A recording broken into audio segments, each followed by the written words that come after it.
प्रतीक बेटा, तुम्हारे पिताजी तुमसे बात करना चाह रहे हैं। फोन उन्हीं को दे रही हूँ।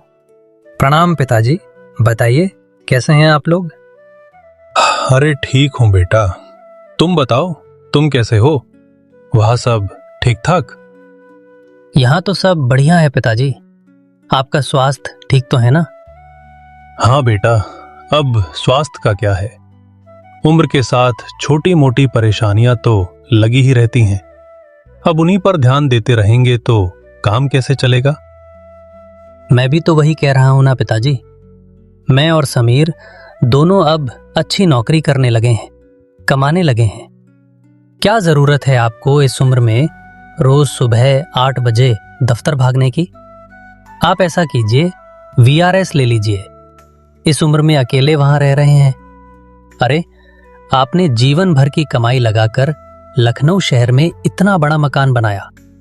अब छोड़िए नौकरी और यहां आकर अपने बहू बेटों से सेवा करवाइए। अरे बेटा, यही बताने के लिए तो तुम्हारी माँ से फोन मिलवाया है। VRS लेने की नौबत ही नहीं आएगी। हमारे विभाग में नया नियम आया है, 58 वर्ष में ही सेवानिवृत्ति दे रहे हैं। अगले महीने की 5 तारीख को मेरी रिटायरमेंट है। अरे, ये तो बहुत ही अच्छी खबर है पिताजी। आपकी इसी नौकरी की बदौलत तो हम दोनों भाइयों ने पढ़ाई लिखाई की, हमें इतनी अच्छी नौकरियां मिली। आपने हमेशा शान से नौकरी की है, तो आपका रिटायरमेंट भी पूरी शान से ही होना चाहिए। मैं समीर से बात करता हूं। आपके रिटायरमेंट पर हम लोग एक भव्य पार्टी रखेंगे। ऐसे चुपचाप रिटायर नहीं होने देंगे आपको। बेटा, इन सब तड़क भड़क और फालतू चीजों की क्या जरूरत है? जरूरत क्यों नहीं है पिताजी, बिल्कुल जरूरत है। अच्छा हुआ आपने समय रहते बता दिया। आप बस अपना सामान बांधिए। रिटायरमेंट के बाद अब एक दिन भी आपको कस्बा वाले घर में नहीं रहना है। बहुत जिद्दी हो तुम। अच्छा चलो ठीक है, तुम्हारा हुक्म सर, आंखों पर। हम अपना सामान बांधते हैं। ऑफिस वालों ने तो छुट्टी दे दी हमें, अब तुम्हारी माँ की छुट्टी कराते हैं। बहुत सेवा की है उसने जीवन भर सबकी। अगले महीने की 7 तारीख आ पहुंची थी। दोनों बेटों ने पिता सत्य प्रकाश के रिटायरमेंट पर लखनऊ वाले घर में एक जबरदस्त पार्टी का आयोजन किया। पार्टी में आए तमाम रिश्तेदार और मेहमान तारीफ करते नहीं थक रहे थे। तो भाई साहब, अब रिटायरमेंट तो हो गया, आगे का क्या सोचा है? यहीं अपने कस्बे वाले पुराने घर में रहना है या शहर में बेटों के पास शिफ्ट होंगे? अरे अंकल जी, जब पापा का रिटायरमेंट हो गया तो अब कस्बे में अकेले रहने का कोई मतलब ही नहीं बनता। पापा मम्मी अब हमेशा हमारे साथ शहर में ही रहेंगे। चलिए, ये तो बहुत अच्छी बात है भाई साहब, अब मैं चलता हूँ। अगले दिन सवेरे सभी मेहमान जा चुके थे। सत्य प्रकाश अपने घर के आंगन में बैठे सुबह की धूप में चाय की चुस्कियां ले रहे थे। तभी उनके पुराने मित्र और पड़ोसी वहां आए। अरे भाई साहब, फिर क्या सोचा है? कब तक शहर शिफ्ट होना है? भाई साहब, अगले महीने तक जाने का विचार कर रहे हैं, लेकिन यहाँ का मकान किराए पर देने का कोई इरादा नहीं है। सोच रहे हैं ऐसे ही ताला लगा देंगे। यहाँ का सामान भी साथ ले जाने की कोई इच्छा नहीं है। वहां शहर में बेटों के पास तो सब कुछ मौजूद है ही। इस पुरानी गृहस्थी को यहीं सहेज कर रखेंगे। जब कभी मन किया तो कस्बे में आकर कुछ दिन बिताकर जाया करेंगे। ये तो बहुत अच्छा सुझाव है भाई साहब, लेकिन अगर बुरा न मानो तो एक बात कहूं। ये प्रेम, आदर और सम्मान कभी कभी सिर्फ एक छलावा होता है। रिश्तों से जितनी दूरी बनाकर रखो, वे उतने ही सुंदर नजर आते हैं। रिश्तों के जितना करीब जाओगे, निराशा ही हाथ लगेगी। बेटे बहू के साथ संबंध तभी तक मधुर रहते हैं जब तक थोड़ी दूरी बनी रहे। आप जितना नजदीक जाएंगे ना, अपने हाथ उतने ही खाली पाएंगे। वैसे कोई बात नहीं है भाई साहब, हाथ की 5 उंगलियां एक बराबर नहीं होती। मुझे अपने दोनों बेटों पर पूरा भरोसा है। सत्य प्रकाश को अपने पड़ोसी की बातें थोड़ी कड़वी जरूर लगी थी, लेकिन उस समय उन्होंने उन बातों को ज्यादा तूल न देते हुए विषय बदल दिया। जल्दी सत्य प्रकाश अपनी पत्नी शांता के साथ खुशी खुशी बेटों और बहुओं के साथ आगे का जीवन बिताने के लिए शहर पहुंच गए। शहर पहुंचकर कुछ दिन बीते। एक दोपहर सत्यप्रकाश और शांता अपने कमरे में बैठे थे। सुनिए, चाय पीने की बड़ी इच्छा हो रही है, आप भी पियेंगे क्या? अब तुम अपने बेटों और बहुओं के पास आ चुकी हो। बड़े अरमान थे ना तुम्हारे। बहुओं के पास जाऊंगी तो उनसे खूब सेवा करवाऊंगी। तो अब चाय मांगने से पहले इतना संकोच क्यों कर रही हो? अधिकार से आवाज लगाओ अपनी बहुओं को और गर्मा गर्म 2 कप चाय बनवा लो। बात तो ठीक कहते हैं, लेकिन अब क्या बताऊं, इतने सालों से घर का सारा काम अकेले अपने हाथों से किया है ना, तो किसी पर हुक्म चलाने की आदत ही नहीं रही। अरे भाई, अगर सब काम खुद ही करना है तो फिर यहां शहर आकर बच्चों के पास रहने का क्या मतलब? जैसे मैंने दफ्तर से रिटायरमेंट ले लिया, वैसे ही तुम भी खुद को घर गृहस्थी के झंझटों से रिटायर समझो। तुम तो अब इस बूढ़े के साथ बैठकर अपना समय बिताओ। जवानी में तो हमेशा यही बहाना बनाती थी, घर का काम है, बच्चों को देखना है, उनकी पढ़ाई लिखाई है। देखो कितनी जल्दी जीवन का वसंत बीत गया। अब तो उम्र ढलने को है। कम से कम अब तो थोड़ा समय इस बूढ़े को दे दो। क्या पता कब बुलावा आ जाए।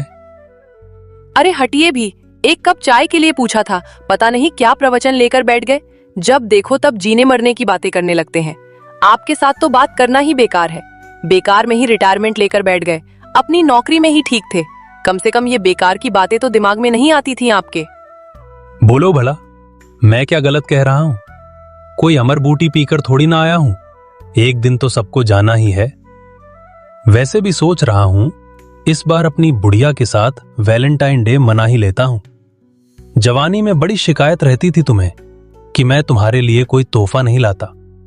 अरे राम राम, मुझे तो लग रहा है सुबह सुबह भांग चढ़ाकर बैठे हैं। मैं खुद ही रसोई में जा रही हूँ चाय बनाने। अब इस बुढ़ापे में ये वैलेंटाइन डे मनाएंगे? तभी छोटी बहू कमरे के पास से गुजरी। माँ जी, क्या बात है? बाबूजी ने कुछ कहा क्या आपसे? आपका चेहरा इतना लाल क्यों नजर आ रहा है? अरे कुछ नहीं बेटा, वो तुम्हारी सास को ना चाय पीने की मन हो रहा था। तुम ऐसा करो, 2 बढ़िया सी चाय बना दो।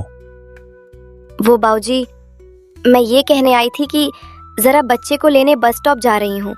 बस के आने का समय हो रहा है ना, वापस आकर चाय बना दूँ तो चलेगा क्या? अरे बहू, क्यों चिंता करती है? बच्चे को लेने मैं चला जाता हूँ, तू जाकर चाय बना ले। अरे बाबूजी, बाहर इतनी कड़क धूप है, आप क्यों परेशान होंगे? तेरी सास जाएगी ना मेरे साथ, इसी बहाने इस बुढ़िया की थोड़ी सैर भी हो जाएगी। तू जाकर चाय का पानी चढ़ा दे, हम दोनों अभी बच्चे को लेकर आते हैं। सत्यप्रकाश और शांता बच्चों को लेने बाहर बस स्टॉप की तरफ बढ़ गए। इधर छोटी बहू ने रसोई में जाकर सास ससुर के लिए चाय का पानी रख दिया। कुछ ही देर में बच्चे स्कूल से लौट आए। खाने में क्या बनाया है आज? आलू गोभी की सब्जी बनाई है। मुन्नू को बहुत पसंद है ना, उसकी पसंद का खाना ना बनाओ तो मुंह फुला लेता है। ये तो बहुत अच्छी बात है बेटा, बच्चों की पसंद का ही खाना बनना चाहिए। लेकिन ये सब्जी ना आपके बाबूजी नहीं खा पाएंगे, उन्हें एसिडिटी हो जाती है। तुम ऐसा करो, थोड़ी सी सादी दाल और बना लो। ठीक है माँ जी। जैसे ही सास बाहर गईं, बड़ी बहू फुसफुसाकर बोली, बाबूजी की फरमाइशें तो खत्म होने का नाम ही नहीं लेती। जब देखो तब कुछ न कुछ नया काम बताते रहते हैं। अभी चाय का कप ठंडा भी नहीं हुआ था कि दाल बनाने का फरमान जारी कर दिया। अब इस उम्र में इतने नखरे शोभा देते हैं क्या? बिल्कुल ठीक कह रही हैं भाभी। अरे जो बना है चुपचाप खा लेना चाहिए। वैसे भी इस रसोई के अलावा घर के 10 काम और रहते हैं। पूरा दिन रसोई में ही बिता देंगे तो बाकी के काम कब होंगे? 1 महीना हुआ है माँ बाबूजी को आए हुए, और इस 1 महीने में तो मेरा दिमाग खराब हो गया है। पूरा टाइम टेबल बिगाड़ कर रख दिया है इन्होंने। आपने तो मेरे दिल की बात कह दी। पहले बच्चों को स्कूल भेजकर घर का काम निपटाकर थोड़ी देर बिस्तर पर आराम कर लेते थे, लेकिन माँ बाबूजी की इस दिन भर चाय चाय की रागनी ने सारा सुकून छीन लिया है। ऊपर से खाने में 100 नखरे दोनों के। कभी सूखी सब्जी नहीं खानी, कभी पराठे नहीं पचते, कभी मसाला नहीं चाहिए। माँ बाबूजी की तो उम्र हो गई है, अब क्या हम जवानी में ही बूढ़ों वाला उबला खाना खाना शुरू कर दे? बिल्कुल ठीक कह रही हो तुम। बाबूजी की पसंद का बनाओ तो बच्चे नाक भौं सिकोड़ते हैं, बच्चों की पसंद का बनाओ तो माँ बाबूजी नखरे दिखाते हैं। कभी कभी तो भाभी मुझे लगता है माँ बाबूजी अपने कस्बे वाले घर में ही ठीक थे। कितना सुकून था जिंदगी में। मुझे तो अब उलझन होने लगी है। तूने बिल्कुल मेरे मुंह की बात छीन ली। मतलब ऐसा महसूस करने वाली मैं अकेली नहीं हूँ। खैर, अब ये सब सोचने से कोई फायदा नहीं। अपना काम निपटाते हैं, वरना पूरा दिन रसोई में ही निकल जाएगा। दोनों बहुएं अब रोज रोज सास ससुर की फरमाइशें पूरी करते करते अंदर से चिढ़ने लगी थीं। इतने सालों तक अपने हिसाब से अकेले रहने के बाद अब उन्हें सास ससुर की मौजूदगी में एक बंधन महसूस होने लगा था। इसलिए वे अक्सर चिड़ी चिड़ी नजर आती थीं। एक दिन रात के खाने के वक्त, क्या बात है बाबूजी, आप खाना क्यों नहीं खा रहे? आपको पसंद नहीं आया क्या? अरे बेटा, खाना बहुत मसालेदार बना है, मैं इतना तेल मसाला पचा नहीं पाता। तुम लोग खाओ, मैं अपने कमरे में चलता हूँ। बाऊजी, ताना मत मारिए आप। सब समझती हूँ मैं कि आप क्या जताना चाह रहे हैं। अरे रोज तो आपकी पसंद का बनाती हूँ ना। आज बच्चों की इच्छा छोले भटूरे खाने की थी तो मना नहीं कर पाई, और आप ऐसे सुना रहे हैं मुझे। अरे नहीं बेटा, मैंने ऐसा कुछ भी नहीं कहा। मैं तो चुपचाप अपने कमरे में जा रहा था। आप यहाँ डाइनिंग टेबल पर बैठकर अपने बेटों के आने का इंतजार कर रहे थे, ताकि जता सके ना कि आप इस घर में कितने परेशान हैं। खूब समझ रही हूँ आप लोगों की चालाकी, वरना चाहते तो बिना इनको दिखाए भी चुपचाप कमरे में जा सकते थे। बहू, तुम बात का बतंगर मत बनाओ। अरे हम तो कभी कुछ कहते नहीं, बिना बात बदनाम मत करो। देख रहे हैं आप दोनों भाई, दिन रात हम दोनों इनकी सेवा में लगे हैं, तब भी ये सब देखने सुनने को मिल रहा है। अब क्या हम लोग भी रोज बीमारों वाला खाना खाएं? कभी तो मन करता है कुछ चटपटा खाएं। क्या गुनाह कर दिया इसमें? अरे ये सब क्या चल रहा है? और माँ बाबूजी ठीक ही तो कह रही हैं ये दोनों। आप भी थोड़ा एडजस्ट कर लिया कीजिए ना। कभी कभी तो सबकी पसंद का खाना बनना ही चाहिए। बेटों की बात सुनकर सास ससुर चुपचाप अपने कमरे में चले गए। थोड़ी देर बाद दादाजी, शाम हो गई, चलिए ना पार्क चलते हैं। सत्यप्रकाश अपने पोतों का हाथ पकड़कर पार्क की तरफ निकल गए। इधर बड़ी बहू चिल्लाई, अरे छोटू, ये मुन्नू और रोहन कहाँ है? दोनों परीक्षा सर पर है और पढ़ने का नाम ही नहीं लेते। कहाँ जाएंगे दीदी? बाऊजी ले गए अपने साथ। अब कुछ बोल दूंगी तो घर में सबको बुरा लग जाएगा। अरे वो तो बच्चे हैं, लेकिन बाऊजी तो समझदार है ना। उन्हें ना तो बच्चों को समझाना है, ना हमसे कुछ पूछना है।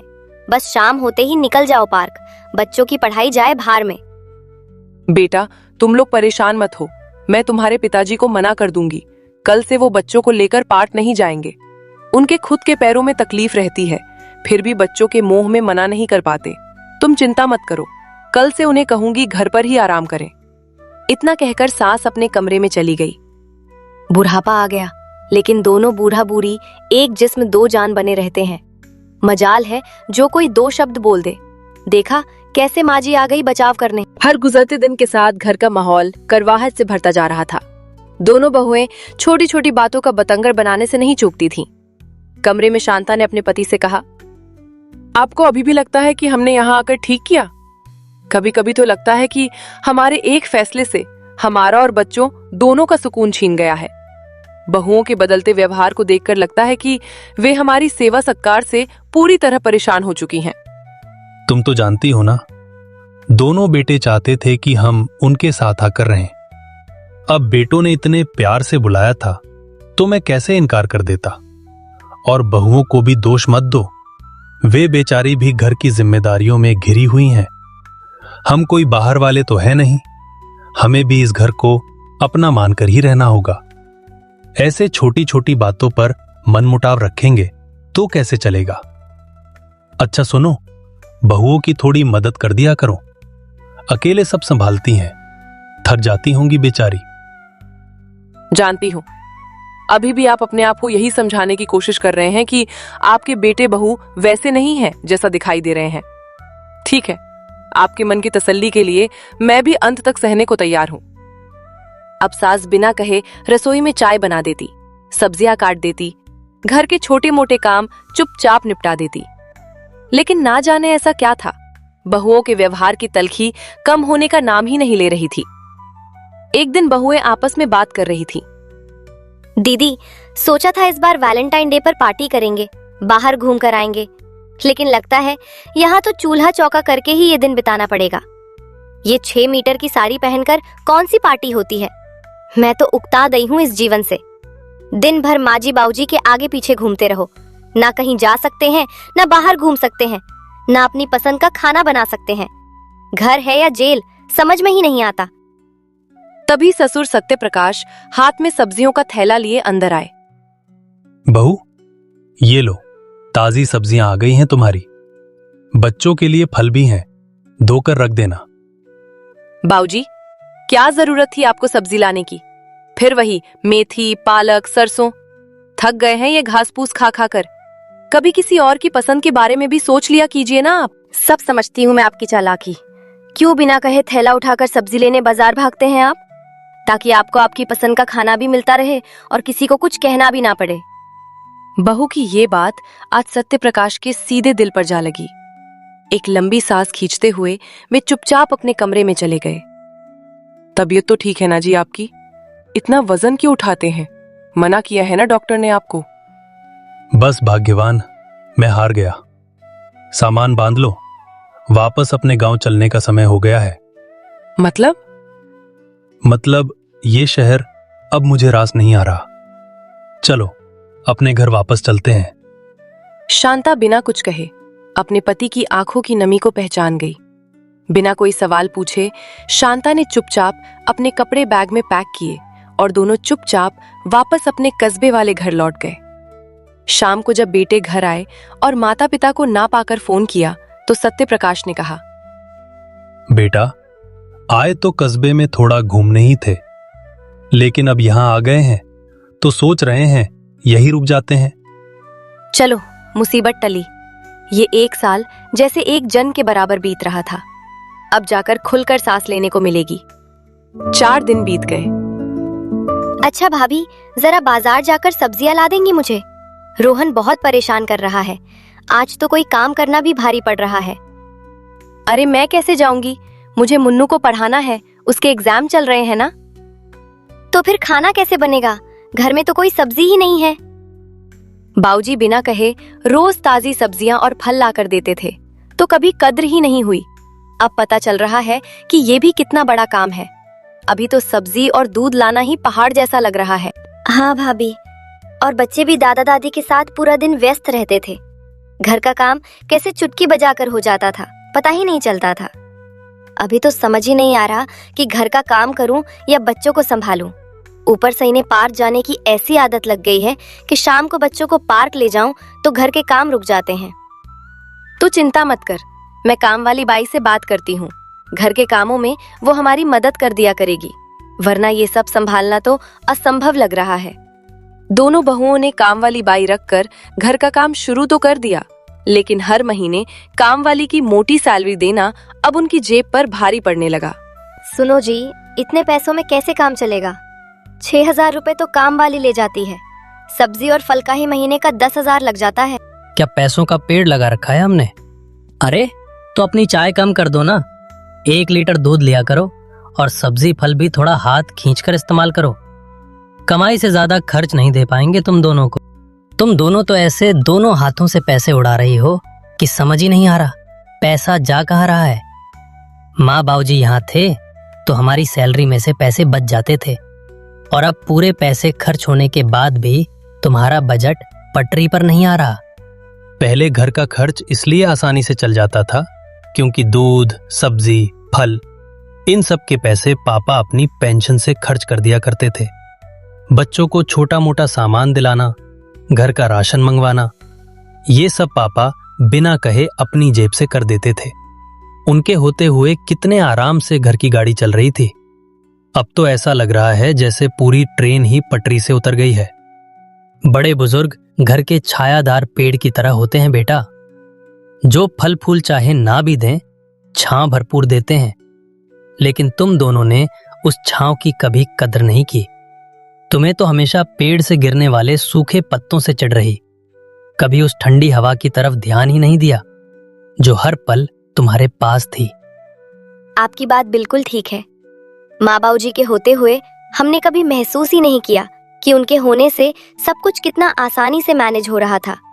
हमें तो बस अपनी झूठी आजादी प्यारी थी, जिसके लिए हमने बार बार माँ बाबूजी को नीचा दिखाया। बच्चे भी दादा दादी के साथ कितना खुश रहते थे। दोनों बहुएं अपने किए पर बेहद शर्मिंदा थीं। माँ बाबूजी के चले जाने के बाद अब उन्हें हर पल उनकी कमी और उनके अपनेपन का एहसास हो रहा था। आखिरकार अगले सप्ताह पूरा परिवार अपने पुराने कस्बे वाले घर जाता है और हाथ जोड़कर सत्यप्रकाश और शांता के पैरों में गिरकर माफी मांगता है। सत्यप्रकाश ने अपने बेटों और बहुओं को गले से लगाते हुए कहा, तुम्हें अपनी गलती का एहसास हो गया, इस बात की मुझे बहुत खुशी है मेरे बच्चों। लेकिन हमने तय किया है कि अब हम यहीं अपने इस पुराने घर में रहेंगे। शहर तुमसे मिलने अक्सर आया करेंगे, लेकिन हमारा असली घर तो यही रहेगा।